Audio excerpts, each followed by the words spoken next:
Bismillahirrahmanirrahim.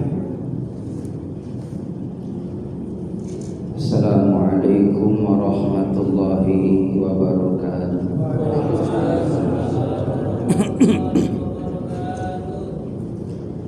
Alhamdulillahi rabbil alamin, alladzi an'ama 'alaina bi ni'matil iman wal islam.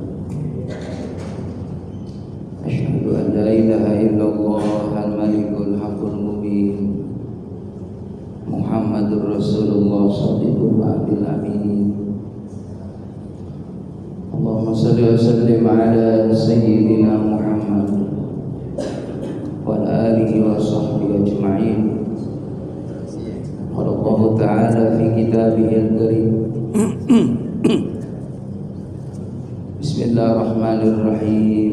Innal ladzina amanu wal ladzina hajaru wa jahadu fi sabilillah ulaika yarjuna rahmatullah wallahu ghafurur rahim.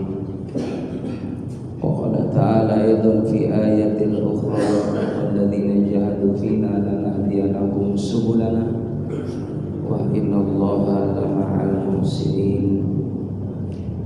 Wa qala an-nabiy sallallahu alaihi wasallam innamal a'malu binniyat wa innamal likulli imrin ma nawa.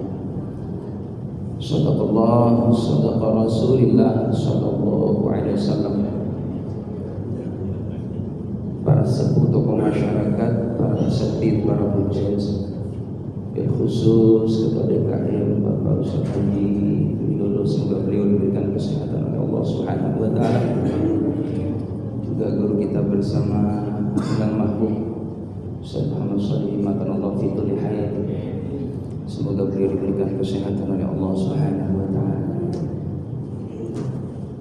Alhamdulillah, tentunya kita tidak bosan-bosannya selalu bersyukur kepada Allah, karena dengan nikmat dan rahmatnya kita bisa bersama-sama beribadah salat maghrib secara berjamaah, dilanjutkan dengan taklim. Semoga rangkaian ibadah yang kita lakukan ini menjadikan asbab kita selalu dijaga imannya oleh Allah Subhanahu wa taala, diistiqomahkan dalam kebaikan hingga kita senantiasa dicintai Allah, dicintai oleh Nabi kita Muhammad sallallahu alaihi wasallam. Rasa mahabbah, rasa cinta kita kepada Nabi Muhammad, jangan pernah bosan kita berselawat kepada beliau, karena salawat itu adalah kunci kesuksesan dunia akhirat. Kalau di dunia ini segala hajat kita pengen dipenuhi sama Allah, kalau segala urusan kita di dunia ingin dimudahkan oleh Allah, maka jadikan wasilah salawat kita kepada baginda Nabi kita Muhammad SAW agar kita dicintai oleh Nabi, karena Nabi adalah manusia yang dicintai oleh Allah. Kalau kita sudah dicintai oleh Nabi Muhammad, maka berarti kita pun dicintai oleh Allah Subhanahu wa taala. Qul, katakan Muhammad, in kuntum tuhibbunallah, jika kamu mencintai Allah, fattabi'uni, ikuti Nabi Muhammad, yuhibbukumullah. Kalau kita cinta kepada Nabi Muhammad, kalau kita mengikuti Nabi Muhammad, yuhibbukumullah, dicintai oleh Allah. Kalau sudah dicintai oleh Allah, wa yaghfir lakum dzunubakum, maka dosa-dosa kita diampuni oleh Allah Subhanahu wa taala. Amin ya rabbal. Wa yaghfir lakum dzunubakum wallahu ghafurur rahim. Allah Maha Pengampun lagi Maha Kasih Sayang. Ya rahimakumullah. Kita baca suratul Fatihah. Mudah-mudahan diri kita, pasangan kita, anak keturunan kita, lingkungan kita memperoleh limpahan barokah dari Allah Subhanahu wa taala. Semoga diberikan kesehatan zahiran aw batinan, dan Allah golongkan kita menjadi hamba Allah yang disukseskan dunia dan akhirat. Biniyati syifa wa bi barakatil Mustafa. Al-Fatihah. Billahi minasyaitonir rajim. Bismillahirrahmanirrahim. Alhamdulillahirabbil alamin arrahmanir rahim. Iyyaka na'budu wa iyyaka nasta'in. Shiratal ladzina an'amta 'alaihim ghairil maghdubi 'alaihim.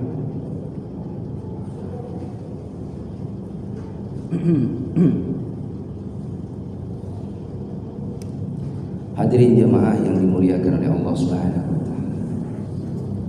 Tidak terasa kita sudah di 10 awal bulan Muharram di tahun baru Hijriah 1447 Hijriah. Berarti kita jemaah rahimakumullah dipanjangkan umurnya oleh Allah Subhanahu wa taala. Tambah umur kita, tambah usia kita. Berarti semestinya kudu tambah kematangan kita, tambah konsentrasi kita untuk senantiasa pandai-pandai membagi, mengatur waktu sebaik mungkin. Karena waktu itu kasaif, al-waktu kasaif, waktu itu seperti pedang. Kalau tidak pandai mempergunakannya, maka kita akan terkena dengan pedangnya. Bahkan saking pentingnya waktu, ada surah namanya surah Al-Asr. Itu menjadikan sumpahnya Allah. Wal asri, demi masa. Kata ulama juga maknanya adalah demi waktu asar. Karena memang waktu asar itu waktu yang kadangkala orang asik, ya, sehingga terlena dari waktu itu. Nggak terasa ngobrol-ngobrol di teras rumah sambil ngopi, ya kan, tuh sambil makan biskuit, ujuk-ujuk maghrib, sehingga tidak terasa. Padahal waktu ba'da asar menjelang maghrib itu saat-saat yang baik kalau kita munajat kepada Allah, berdoa kepada Allah, itu saat mustajab. Dalam kondisi kita suci, membaca subhanallah bihamdi subhanallahil azim, baca tuh kalimat itu menjelang maghrib. Kalau ulama, beliau menganjurkan usahakan dari ba'da asar menjelang maghrib membaca tahmid, alhamdulillah, alhamdulillah, alhamdulillah, alhamdulillah, minimal 100 kali. Segala puji bagi Allah, segala puji bagi Allah, memuji Allah. Karena alhamdulillah, dari bangun ba'da subuh, qabla subuh, lalu kita bisa tahajud, lalu bisa qabliyah subuh, lalu bisa sholat subuh berjamaah, bisa aktivitas, ketemu dengan zuhur, ketemu dengan asar, alhamdulillah. Sampai menjelang maghrib kita ucapkan alhamdulillah, alhamdulillah, alhamdulillah. Juga ba'da subuh, ba'da subuh kita bisa bangun tidur, kita ucapkan alhamdulillah, alhamdulillah, kata ulama. Karena kalimat ini jauh lebih disukai oleh Allah ketimbang orang yang punya harta benda tapi tidak pernah mengucapkan tahmid di hadapan Allah. Biar hartanya banyak, biar pundi-pundi amalnya 7 turunan nggak habis, kalau dia kosong lisannya, tidak memuji kepada Allah, tidak membaca tahmid, maka orang tadi kosong di hadapan Allah, tidak ada nilainya. Tapi ketika seorang hamba yang fakir, yang miskin, dia tidak punya harta benda, tapi terus sibuk lisannya mengucapkan kalimat tahmid, memuji Allah, dia kaya di sisi Allah Subhanahu wa taala. Hadirin jamaah yang dimuliakan oleh Allah Subhanahu wa taala. Maka di tahun baru Hijriah ini kita berdoa, Allahumma tawil umurana fi ta'atillah, ya Allah panjangkan umurku dalam kebaikan. Wa sahya jasadana, berikan kesehatan kepada kami zahir au batin. Karena yang namanya sehat itu mahal hadirin. Mohon maaf, ada mungkin ya saudara-saudara kita di sana yang diuji oleh Allah Subhanahu wa taala, yang memang harus, mohon maaf, dia 3 hari sekali, dalam 1 minggu 2 kali, mohon maaf, cuci darah. Allahu Akbar. Kalau saya baca jemaah rahimahumullah, orang yang cuci darah itu dia berbaring selama 4 jam. Rasanya luar biasa sakitnya. Bagi mereka yang diuji oleh Allah Subhanahu wa taala, jemaah rahimahumullah, dia pun pasrah dengan kondisi yang ada, dengan keadaannya. Kita pun iringi doa dengan orang-orang yang memang diuji oleh Allah Subhanahu wa taala demikian, supaya diberikan kesabaran yang kuat di hadapan Allah Subhanahu wa taala. Karena ketika orang diuji dengan kesulitan, dengan ketidaknyamanan, dia ridho atas ketetapan Allah, dia juga memperoleh pahala dari Allah Subhanahu wa taala. Maka ini renungan buat kita bersama hadirin. Alhamdulillah badan kita sehat lahir batin. Darah kita mengalir dengan normal, dengan baik, tidak ada hambatan. Ginjal kita normal, jamaah rahimakumullah. Saya baca yang namanya ginjal itu menyaring dalam 24 jam itu 36 terus proses penyaringan. Sehingga darah kita ini bersih, tidak ada kotoran, tidak ada virus. Kita sehat alhamdulillah. Wajib bersyukur kepada Allah Subhanahu wa taala, tidak mengeluarkan biaya. Bukankah ada orang juga yang dia ingin ya napas dengan nyaman, harus dibantu dengan oksigen? Berapa biaya yang kita keluarkan? Subhanallah, alhamdulillah kita dalam keadaan sehat lahir dan batin, bisa mengkonsumsi makanan apapun, yang penting halal, bisa minum. Jamaah rahimakumullah, ada saudara-saudara kita makan sudah mulai ya tuh dipantangin. Ya, ada orang, mohon maaf, dia makan cuma pakai beras merah karena diabetes. Kita alhamdulillah masih bisa makan beras putih. Allah Akbar, bisa nambah lagi. Kalau mereka sudah dibatasi, Pak, nggak boleh berlebih. Yang manis-manis sudah mulai dipantangin, dikurangi. Ya kita yang udah usia ya 50 ke atas sudah mulai juga, Pak, kurangin gula, kurangin asin, ya kan? Kurangin daging. Ya, yang aman itu udah tempe, tahu, ya kan, toge, asam urat juga, oh, nggak aman juga. Ya terus apa jemaah rahimakumullah? Ternyata ini dalam satu keterangan kitab, kalau ada orang yang dia punya penyakit, tidak ada cara supaya dapat kesembuhan dari Allah adalah siap puasa. Jadi obatnya orang yang punya penyakit puasa. Puasa Senin Kemis. Alhamdulillah kemarin di tanggal 10 Muharram, Yaumul Asyura, Masya Allah, itu pahalanya gede. Allah ampuni dosa kita. Di tanggal 10 itu dianjurkan saum sunnah. Kenapa? Pada hari itu banyak peristiwa yang dialami oleh para nabi dan rasulnya Allah yang mendapatkan pertolongan dari Allah Subhanahu wa taala. Makanya pernah jemaah rahimakumullah, ada seorang Yahudi yang dia masih memegang kitab Taurat yang asli. Dia baca dalam kitab Tauratnya bahwa di tanggal 10 Muharram, di hari Asyura itu, Nabi Musa alaihissalam dimenangkan oleh Allah Subhanahu wa taala. Maka orang Yahudi yang benar-benar mengamalkan kitab Tauratnya, beliau saum, beliau puasa. Ketika bertemu dengan baginda Nabi kita Muhammad SAW, apa yang kau lakukan wahai sahabat?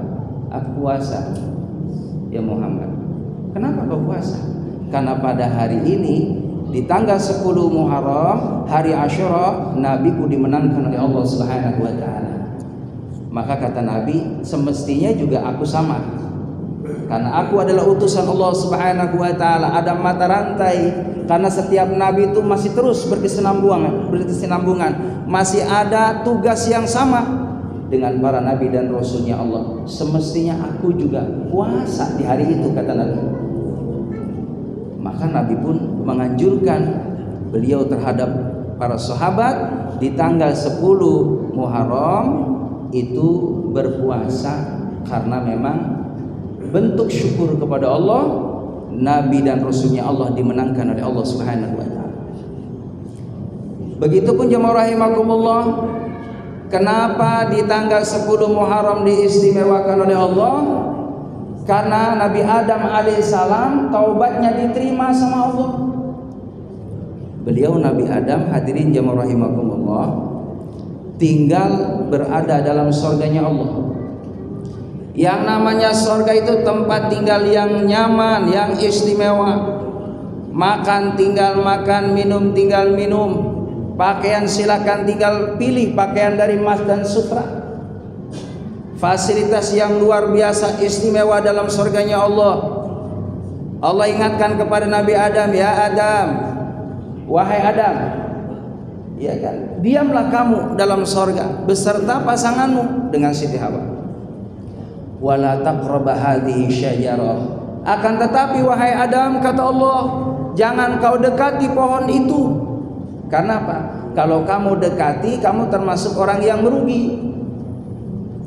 Dideketin aja nggak boleh, apalagi buahnya dimakan. Maka jamaah rahimakumullah, itulah yang namanya iblis. Iblis dulu jamaah rahimakumullah beribadah kepada Allah Subhanahu wa taala ribuan tahun. Yang namanya iblis iri kepada Adam. Karena apa? Nabi Adam menjadi khalifah, menjadi manusia yang dimuliakan oleh Allah Subhanahu wa taala. Walaqad karamna bani Adam, sungguh kami muliakan anak keturunan Adam. Anak keturunannya aja dimuliakan sama Allah, apalagi Nabi Adamnya. Maka irilah yang namanya iblis, sehingga menggoda Nabi Adam alaihissalam. Pertama Siti Hawa digoda, lalu Siti Hawa tergoda oleh iblis. Begitupun Nabi Adam tergoda karena melanggar daripada larangan Allah Subhanahu wa taala. Nabi Adam diturunin ke bumi. Punya salah satu, Pak, diturunin dari surga ke bumi. Nabi Adam di India, Siti Hawa di Jeddah di Mekah.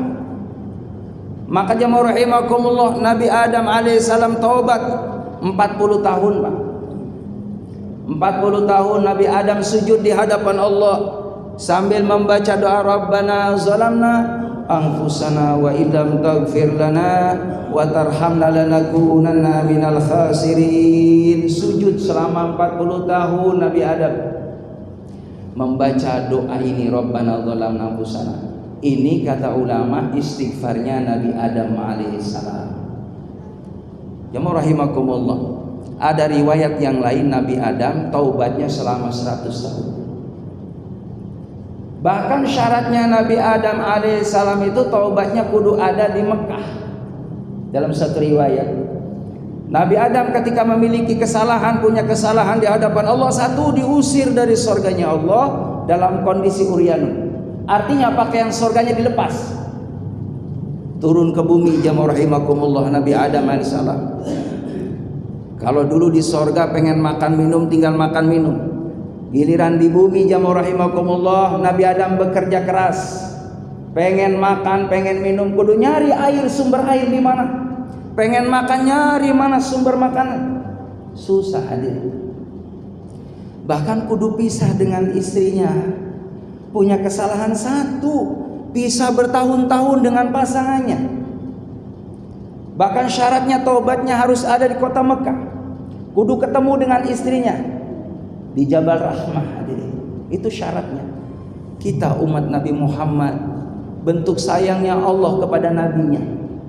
Kita punya salah, mohon maaf, tidak satu seperti salahnya Nabi Adam alaihissalam kepada Allah. Kesalahan kita banyak hadirin jamaah rahimakumullah. Walaupun banyak, Allah maha luas ampunannya buat hambanya tadi.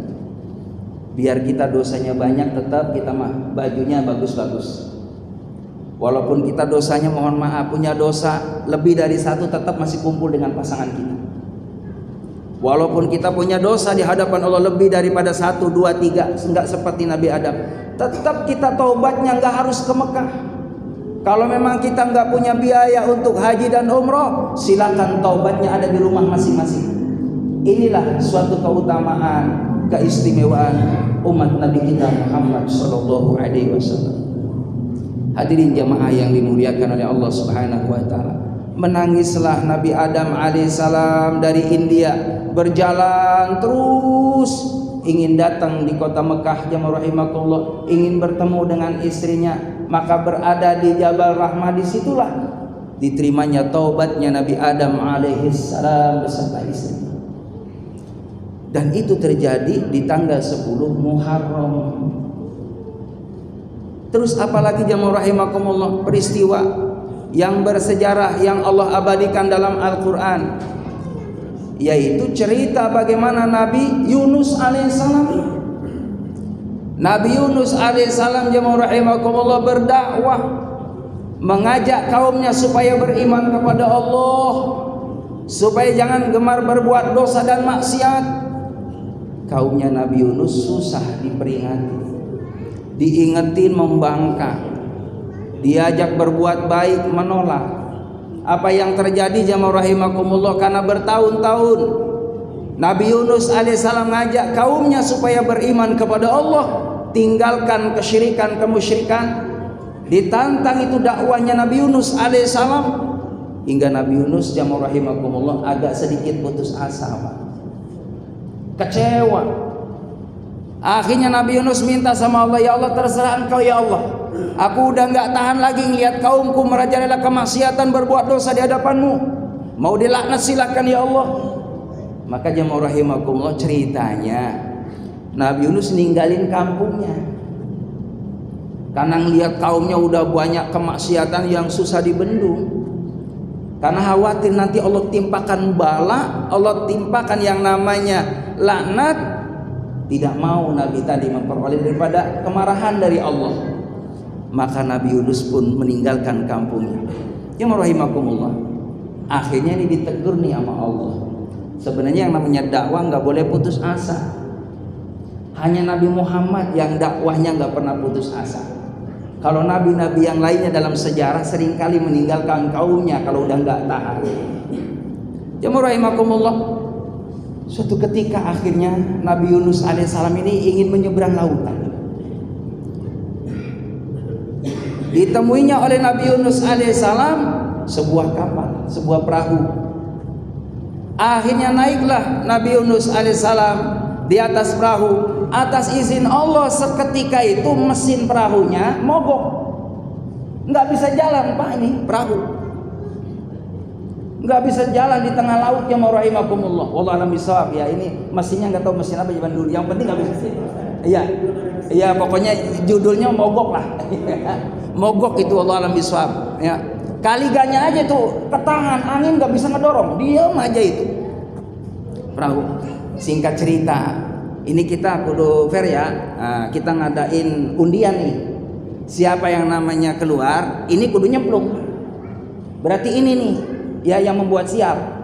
Bahkan ada jemaah rahimakumullah ceritanya di dalam hikayat, ada orang yang memang ya sok tahu lah, dukun lah. Ini yang bikin apes nih orang yang barusan masuk nih.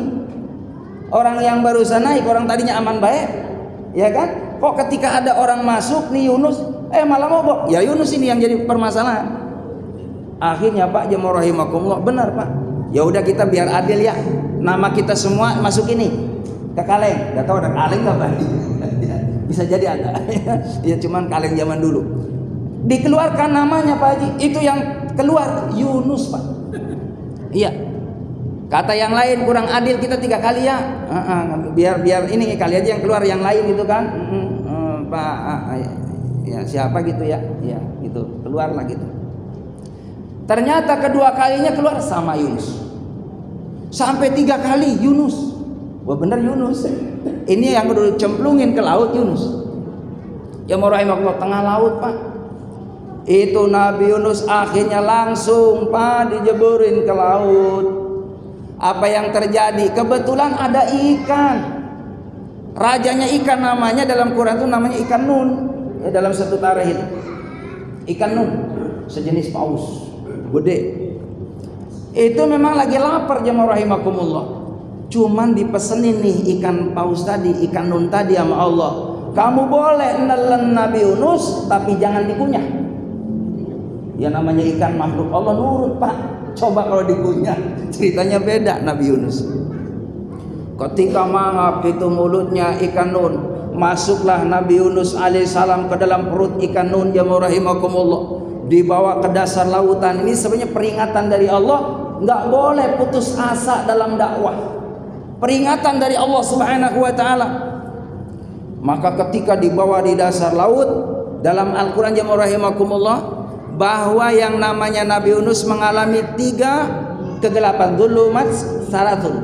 Kegelapan, 3 kegelapan. 1, kegelapan di dalam dasar laut, kegelapan di dalam perut ikan, kegelapan di tengah malam. Bayangin Pak. Maka jemaah rahimakumullah, karena memang nabinya Allah, punya ilmu pengetahuan dari Allah, maka apa yang diucapkan oleh Nabi Yunus dalam perut ikan, istighfarnya Nabi Yunus, la ilaha illa anta subhanaka inni kuntu minaz zalimin. Banyak baca tadi jemaah rahimakumullah, la ilaha illa anta subhanaka inni kuntu minaz zalimin. Tidak ada Tuhan kecuali Engkau, inni kuntu minaz zalimin. Sesungguhnya aku telah menganiaya diri kami ya Allah. Ampuni aku ya Allah. Menyatakan kesalahan dirinya di hadapan Allah. Seketika itu langsung jemaah rahimakumullah, itu ikan gak nyaman pak, ikan gelisah, kayak apa namanya ya bingung lah gitu kan, kayak memang pengen muntahin itu. Maka keluarlah itu ikan nun langsung ke daratan dan dimuntahkanlah Nabi Yunus alaihissalam. Kata Allah, kalau seandainya Yunus tidak ingat kepada Allah di dalam perut, selamanya akan ada dalam perut ikan. Makanya ya kata ulama, ini zikir, ini doa, silakan dibaca di saat kita situasi dalam kondisi kesulitan. La ilaha illa anta subhanaka inni kuntu minadh dhalimin. Silakan baca sebanyak-banyaknya, insyaallah diberikan solusi oleh Allah Subhanahu wa taala. Akhirnya selamat jemaah rahimakumullah. Peristiwa itu terjadi di bulan Muharram tanggal 10. Jemaah rahimakumullah. Begitupun hadirin jamaah yang dimuliakan oleh Allah Subhanahu wa taala. Berkaitan juga ada nabi yang termasuk ulul azmi, yaitu Nabi Nuh alaihissalam. Nabi Nuh berdakwah kurang lebih 950 tahun. Pengikutnya hanya 80 orang. Berarti 10 tahun cuma ikut satu yang nyangkut sama Nabi Nuh alaihissalam. 10 tahun hadirin. Ya, 950 tahun jemaah rahimakumullah, hanya pengikutnya 80 orang. Nabi Nuh alaihissalam berdakwah siang dan malam, ngajak kaumnya supaya beriman kepada Allah Subhanahu wa taala. Allahu Akbar. Yang lebih jeleknya lagi kaumnya Nabi Nuh, mohon maaf, kalau Nabi Nuh lagi dakwah lagi begini Pak, itu semua pada tutup kuping semuanya, biar nggak masuk ke telinga. Nggak demen apa yang disampaikan oleh Nabi Nuh alaihissalam. Itu setiap Nabi Nuh ngasih nasihat ke orang, itu orang-orang kafir itu semua nutupin kuping. Nggak tahan jemaah rahimakumullah. Nabi Nuh pun demikian. Minta sama Allah, ya Allah saya udah nggak tahan nih, saya mau hijrah aja. Jadi hijrah itu jemaah rahimakumullah memang bukan hanya baginda Nabi Muhammad saja. Para nabi dan rasulnya Allah ketika melihat kaumnya susah diperingatkan, hijrah. Jadi hijrah itu boleh kalau memang tempatnya banyak kemaksiatan. Itu namanya hijrah makani, hijrah tempat satu ke tempat yang lain. Jemaah rahimakumullah.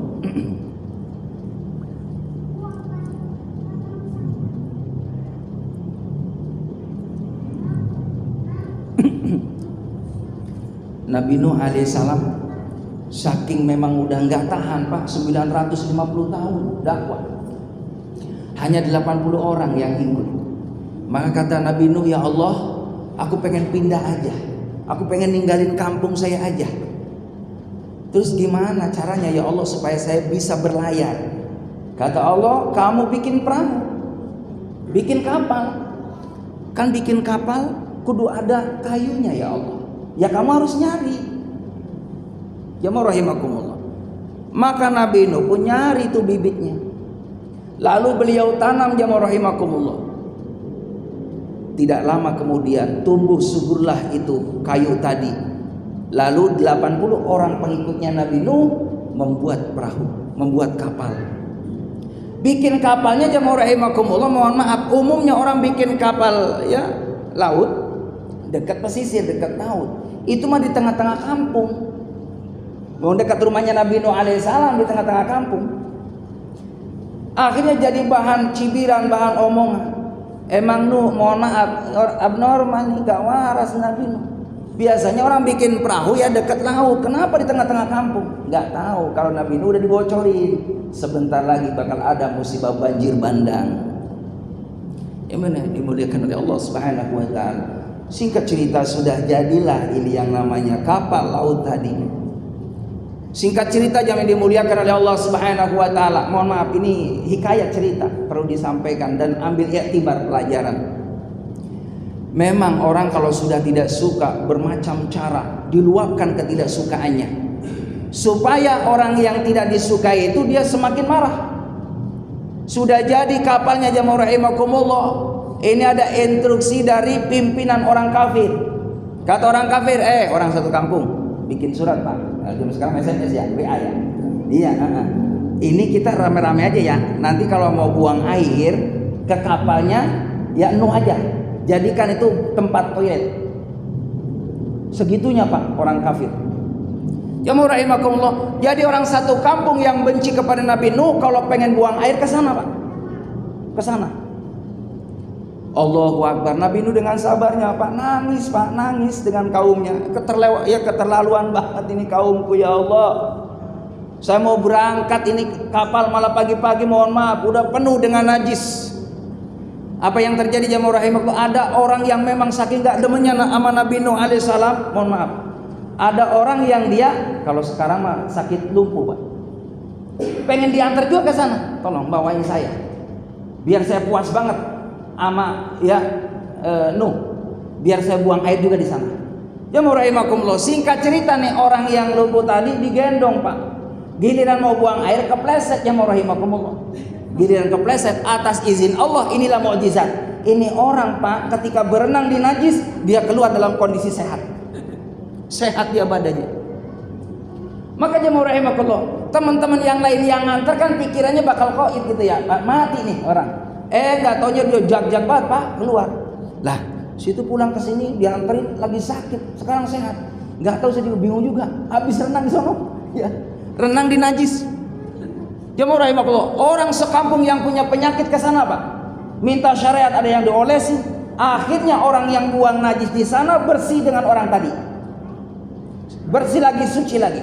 Inilah caranya Allah Subhanahu wa taala untuk menunjukkan bahwa jangan sekali-kali nyakit tentaranya Allah Subhanahu wa taala. Jangan pernah nyakitin Nabi dan Rasulnya Allah. Ada sanksi di sana. Jemaah rahimakumullah. Akhirnya amanlah Nabi Nuh, enggak usah bersihin lagi, udah bersih. Orang sampai yang terakhir nih dalam hikayat nih, sampai orang yang terakhir Pak, dia sakit berat Pak. Dikuras sama dia Pak buat mandi, sehat. Akhirnya udah bersih, suci. Berangkatlah jemaah rahimakumullah. Sebelum berangkat Nabi Nuh mantau nih, 8 orang udah pada ikut semua, udah. Terus lagi binatang yang jodoh-jodohan nih, kudu bawa nih jodoh-jodohan. Ya ada, mohon maaf ya, ibaratnya ada kucing ya, kudu cari pasangannya. Ya kan, kudu nyari, silakan jodoh-jodohan pasangannya mana. Cuman pesan Nabi Nuh, kamu nanti ketika ada di kapal laut, mohon maaf nih, jangan ada yang hubungannya. Bisa diajak ngobrol sama Nabi Nuh alaihissalam. Sebab kali ini nanti repot, bebannya berat. Nurut sama Nabi Nuh alaihissalam. Jamaah rahimakumullah. Akhirnya sebelum berangkat dicarilah itu anggota keluarganya, termasuk istrinya, termasuk anaknya. Di tingkat sini cari nggak ada. Sampai ujung Nabi Nuh alaihissalam nyari anaknya nggak ada. Akhirnya jemaah rahimakumullah sampai di atas terlihat Kan'an ada di posisi kumpul dengan orang-orang kafir di atas gunung. Di sana ada orang-orang kafir jemaah rahimakumullah yang menyaksikan langsung apa yang sudah dipersiapkan oleh Nabi Nuh beserta kaumnya yang setia dengan beliau akan berangkat mengendarai daripada kapal lautnya. Apa yang terjadi jamaah rahimakumullah? Anaknya dipanggil-panggil, ya Bani, sini nak, wahai anakku sini nak, bentar lagi banjir nak.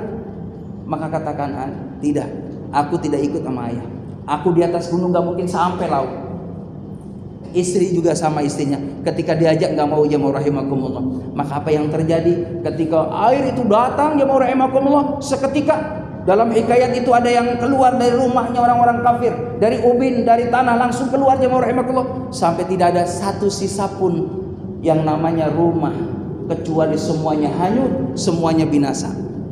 Jamaah rahimakumullah, termasuk itu orang-orang kafir yang menghina Nabi Nuh alaihissalam, semuanya diwafatkan oleh Allah Subhanahu wa taala, termasuk anaknya dan istrinya diwafatkan dalam keadaan kafir, dalam keadaan tidak beriman kepada Allah Subhanahu wa taala. Dari hikayat ini, dari cerita ini jemaah rahimakumullah, artinya ya sekelas Nabi aja, mohon maaf, anak dan istrinya kalau Allah tidak pilih, tidak dapat hidayah dari Allah Subhanahu wa taala. Apalagi kita jemaah rahimakumullah, kalau tidak minta hidayah dari Allah Subhanahu wa taala. Yang namanya hidayah itu mahal hadirin. Kalau kita lihat sejarah Nabi Muhammad SAW, ada paman Nabi Muhammad yang luar biasa, namanya Abu Talib. Abu Talib itu disegani jemaah rahimakumullah. Kata Abu Jahal, Abu Lahab, kalau nggak lihat Abu Talib, Muhammad sudah terancam luar biasa. Karena masih ada yang diseganin Abu Talib. Itu jemaah rahimakumullah, masih berpikir, ya, karena memang tadi ada orang yang memang ditakuti. Sampai akhir meninggal dunia, paman beliau sendiri Abu Talib, subhanallah, ya, menurut riwayat susah juga memperoleh hidayah dari Allah Subhanahu wa taala. Jamin dimuliakan oleh Allah Subhanahu wa taala. Kembali bahwa ya dalam satu keterangan kitab itu, kalau kita punya penyakit tidak ada cara obatnya kecuali puasa. Lalu lagi jemaah rahimakumullah, kalau kita mengalami kesedihan, kesulitan, tidak ada kalimat yang bisa membuat kita dapat pertolongan kecuali perbanyak membaca la haula wala quwwata illa billahil aliyil. Yang namanya manusia hadirin tidak lepas dari ujian. Ya kan, kadang-kala diuji sakit, ya diuji dari keluarga, diuji bermacam-macam permasalahan hidup. Jangan pernah kita putus asa dari rahmat Allah Subhanahu wa taala. Kita menerima nikmat ini begitu banyak jemaah rahimakumullah dari Allah Subhanahu wa taala. Kita dikasih sehat, dikasih umur yang barokah, keluarga yang barokah, lingkungan yang barokah. Maka di saat kita mendapatkan ujian dari Allah, bantu dengan kalimat yang bisa membuat Allah menolongnya, dengan kalimat la haula wala quwwata illa billahil aliyil. Lalu yang ketiga, jika kita ingin memperoleh daripada kemudahan, kesuksesan dunia dan akhirat, tidak ada caranya kecuali kita harus mendawamkan, membiasakan sholat ma'al jamaah. Biasakan sholat berjamaah dengan imam. Karena sholat berjamaah ini istimewa luar biasa. Kita bisa sholat berjamaah jamaah rahimakumullah, ini karunia yang agung dari Allah. Kita bisa sholat maghrib jamaah rahimakumullah dengan berjamaah. Ini tidak bisa disamakan dengan orang yang sholat jamaah di rumah. Beda. Apalagi tidak berjamaah, udah di rumah nggak jamaah. Suatu ketika jamaah rahimakumullah, sahabat Ali ketinggalan satu waktu tidak berjamaah. Maka sahabat Ali mengganti 27 kali sholat fardu tadi. Maka kata Nabi, wahai Ali, kau lakukan 27 kali untuk mengganti sholat fardu dengan jamaah, tidak seperti orang yang jamaah keutamaannya. Jadi jamaah rahimakumullah, berjamaah itu luar biasa, sehingga ada jaminan barang siapa yang menjaga sholat berjamaah, insyaallah hidupnya dibahagiakan oleh Allah dunia dan akhirat. Bahkan dzurriyyatnya, anak keturunannya, insyaallah akan dibahagiakan oleh Allah Subhanahu wa taala. Amin ya rabbal alamin. Hadirin jamaah yang dimuliakan oleh Allah Subhanahu wa taala, dalam satu keterangan bahwa ada amaliyah yang mendatangkan hidup bahagia, hayatan thayyibatan. Yang pertama adalah bagaimana kita memiliki sifat syukur kepada Allah Subhanahu wa taala. di antaranya alhamdulillah ini tahun baru ini kita wajib bersyukur kepada Allah Subhanahu wa taala. Masih dipanjangkan umurnya oleh Allah Subhanahu wa taala. Amin ya rabbal. Umur yang benar-benar barokah, ya kan, kesehatan yang barokah. Syukur kita kepada Allah Subhanahu wa taala. Minta supaya keluarganya dibimbing oleh Allah Subhanahu wa taala untuk sama-sama taat kepada Allah Subhanahu wa taala. Ini adalah bentuk syukur yang akan mendatangkan hayatan thayyibatan, kehidupan yang baik. Sebab kalau kita tidak syukur jamaah rahimakumullah, yang ada adalah ya gelisah hidup, tidak nyaman. Ya, sekaya apapun orang kalau tidak syukur Pak, ya akan gelisah hidupnya. Maka yang membuat kita ini tenang, yang membuat kita hidup bahagia, ada syukur di dalamnya. Syukur bilisan kita ucapkan alhamdulillah, syukur bil qalbi kita meyakini bahwa karunia nikmat ini semua dari Allah Subhanahu wa taala. Syukur bil af'al, perbuatan kita terus bagaimana orientasinya supaya memperoleh ridho dari Allah Subhanahu wa taala. Ini yang namanya hijrah maknawiyah. Kalau hijrah makani, hijrah tempat ke tempat yang lain. Nah, kita juga jamaah rahimakumullah, di samping bentuk syukur kepada Allah, hijrah maknawiyah. Hijrah yang tadinya kita jamaah rahimakumullah enggak syukur kepada Allah, yuk sekarang timbul bentuk syukur kepada Allah Subhanahu wa taala. Kalau mungkin dulu kita sholat mohon maaf di akhir waktu, masih sibuk dengan urusan duniawi, maka sekarang jamaah rahimakumullah sudah waktunya. Di saat ada azan dikumandangkan baik di masjid maupun di musola, muazin memanggil kita, hayya 'alas shalah, la haula wala quwata illa billah. Kita bergegas alhamdulillah, tinggalkan aktivitas duniawinya. Kita berangkat ke masjid, sholat di awal waktu. Kalau tahun yang lalu 1446 Hijriah mohon maaf, kita kadang sholat di akhir waktu, sisa waktunya untuk Allah. Maka sekarang prioritas waktunya untuk mengutamakan kecintaan kepada Allah daripada duniawi. Ini namanya hijrah maknawiyah. Jamaah rahimakumullah. Juga hijrah bagaimana dari maksiat kepada taat. Kalau mungkin tahun yang lalu jamaah rahimakumullah yang sudah kita lalui, mungkin mata kita sering melihat hal-hal yang tidak disukai sama Allah. Telinga kita sering kali mendengar sesuatu yang tidak disukai sama Allah. Mulut kita juga sama, pikiran kita juga sama. Kadang langkah kita sering ke langkah yang tidak disukai sama Allah. Maka tahun ini sudah berhenti. Sudah waktunya hijrah dari yang maksiat kepada taat. Mata dipergunakan untuk melihat ayat-ayat Allah, melihat Al-Quran, melihat alam nyata. Ini juga merupakan bentuk syukur kita kepada Allah Subhanahu wa taala, hijrah secara maknawiyah. Yang dimuliakan oleh Allah Subhanahu wa taala. Yang tadinya mungkin jamaah rahimakumullah, pendengaran kita jarang mendengar ayat Al-Quran, mendengar ya lagu-lagu Islami, maka sudah waktunya sekarang sering kali telinga kita diperdengarkan dengan ayat-ayat Al-Quranul Karim.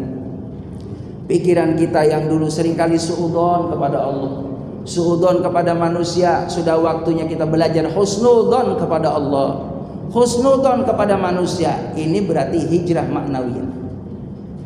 Hati kita sering kali jamaah rahimakumullah sama, kadang-kala kufur nikmat dari Allah Subhanahu wa taala. Maka waktunya saat sekarang ini, sekecil apapun bentuk nikmat dari Allah, tetap kita ucapkan alhamdulillahirabbil alamin. Itu namanya hijrah maknawi. Yang tadinya malas sholat jamaah, sekarang waktunya tahun baru rajin jamaah. Yang tahun lalu malas baca Quran, sekarang udah punya target, punya program. Bagaimana kita setiap hari jangan lewat kecuali tilawah Quran. Yang tahun lalu jamaah rahimakumullah kita mungkin memutuskan tali silaturahim dengan sanak famili keluarga. Sekarang kita mulai hubungkan dengan baik terhadap keluarga kita, sanak famili. Maka ini yang namanya hijrah maknawiyah.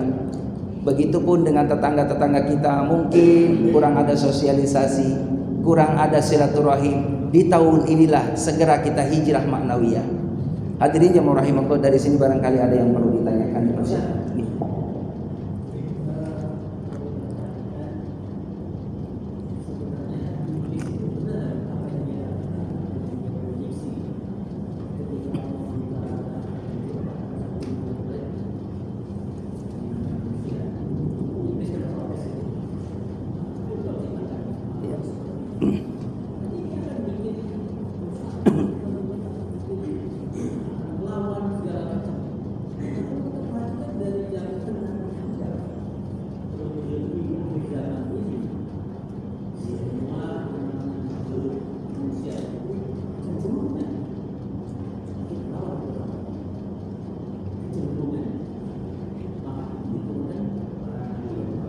Ya. Masih. Ya. Betul.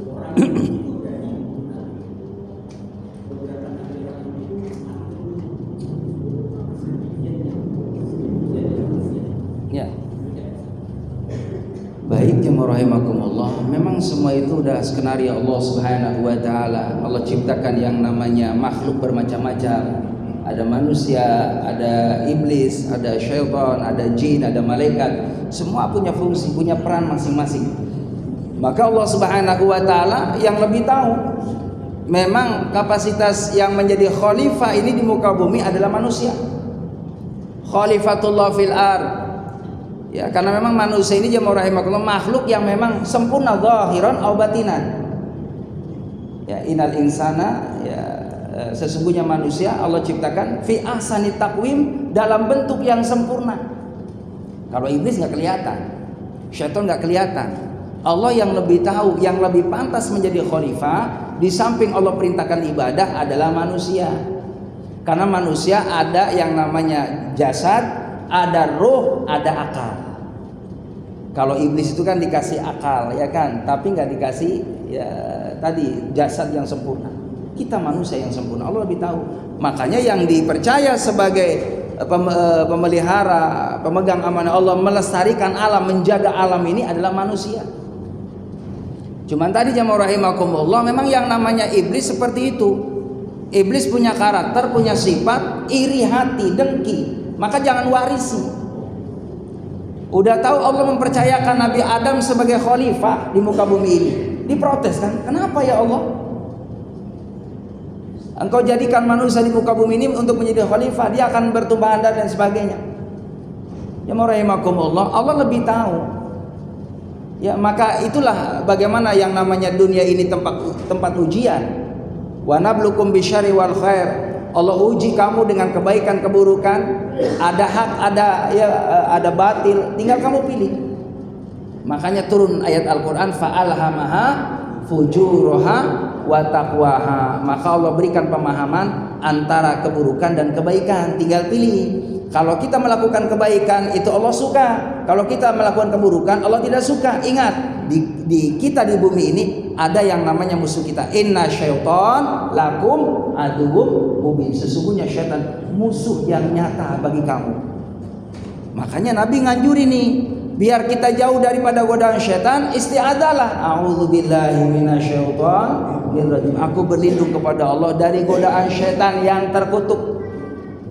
Makanya permintaan iblis, permintaan syaitan, ketika Allah usir, fakhruj fa innaka rajim. Wahai iblis, kamu keluar dari sorga, karena dulu di sorga sama. Fa innaka rajim, karena kamu terkutuk. Maka kata iblis, aku boleh ya keluar dari sorga, bahkan Allah menjamin kamu bakal masuk neraka selama-lamanya. Maka kata iblis, boleh aku masuk ke neraka selama-lamanya, tapi dengan syarat dua. Yang pertama, panjangkan umurku dan anak keturunanku jangan ada yang mati sampai hari kiamat. Yang kedua, izinkan aku untuk menggoda anak cucu Adam supaya lalai, tidak beriman kepadamu. Jadi memang punya fungsi menggoda. Ya kitanya harus waspada. Bagaimana belajar seperti Umar. Syaitan baru lihat suara sendalnya Umar, jalannya Umar. Syaitan nggak berani lewat sebelah, dia muter ke jalan yang lain. Nah kita belajar dari cerita Umar. Apa amalia yang menyebabkan kita ditakuti oleh syaitan? Allah alam bisawab, mudah-mudahan kita bisa dipertemukan taklim yang akan datang. Itu saja. Kita dengan doa kita majlis. Subhanakallah bihamdika asyhadu an la ilaha illa anta astaghfiruka wa atubu ilaik. Alhamdulillah. Assalamualaikum warahmatullahi wabarakatuh.